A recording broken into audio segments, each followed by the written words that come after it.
Town police station జగ్గే చెరువులోని ఒంటరి మహిళ 11వ సచివాలయానికి వెళ్ళి పెన్షన్ డబ్బులు తీసుకుని వాళ్ళు ఇంటికి వెళ్తుండగా మధ్యనే మీ మనవడు తెలుసు అనేటువంటి ఒక ముద్దాయి వచ్చి నా మోటార్ సైకిల్ ఎక్కువ మామ అనేసి మోటార్ సైకిల్ ఎక్కించుకుని ఈ పీ తిమ్మాపురం ఎక్కి పవన్ అనేటువంటి వ్యక్తి ఎక్కించుకుని వాళ్ళ ఇంటి దగ్గర ఆపుకోకుండా వెళ్ళిపోతుంటే మహిళను తోసేసి మహిళ దగ్గర ఉన్నటువంటి పెన్షన్ డబ్బులు 4,000 లాక్కుని కత్తి చూపించి నేను చంపేస్తాననేటువంటి చెప్పి తీసుకుని వెళ్ళిపోవడం జరిగింది.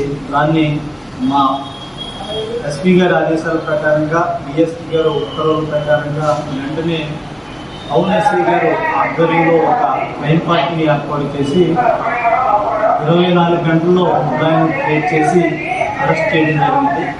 ముద్దాయిని వాళ్ళ రిమాండ్కి పంపిస్తారు.